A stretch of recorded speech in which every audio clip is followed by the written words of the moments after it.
90 və 95-ci illər arası, daha doğrusu 90 və 95-ci illər arası Sovetlərin dağılması prosesi getdiyi anda dövlətin Azərbaycan dövlətinin Sovet rejimindən hazırki rejimə transferi zamanı Qərblə bir çox müqavilələr bağlandı. Bu müqavilələr hətta 2001-ci ilə qədər, bəziləri 2003-cü ilə qədər davam etdi və davamı da gəlir əslində.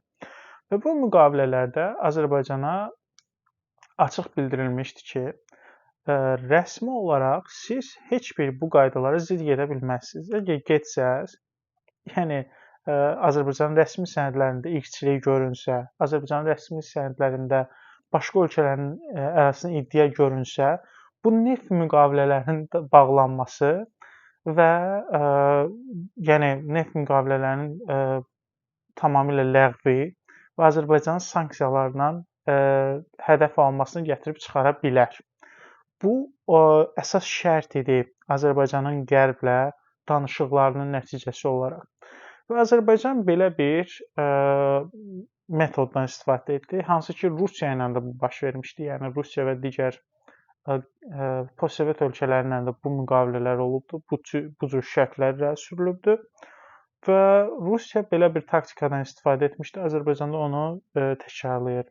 Yəni rəsmi sənədlərdə onların dediyi hər bir şey eləyir. Yəni bu oyunun bir parçasıdır. Deyir ki, qardaş, yaxşı, mən səndən razı. Bax, Azərbaycanda mən türkçülük aparmıram ki, 38 min türk yazmışam. Mən Azərbaycançılıq siyasət aparıram. Yazıram ki, 100 mində talış var. Amma mən Azərbaycançılıq siyasət aparıram.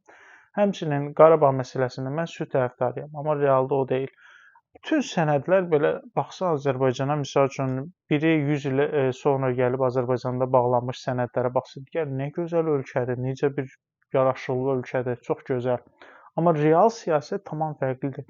Yəni Qərbdə o müqavilə bağlanan dünya gücləri ilə müqavilə bağlandığı zaman o bütün şərtləri yerinə yetirirlər, amma o kağızda qalır və özləri tamam başqa siyasət yeridirlər və bu manipulyasiyadır. Yəni bu Rusiyanın kəşf elədiyi bir manipulyasiya metodudur və Azərbaycan da bunu tətbiq eləyir.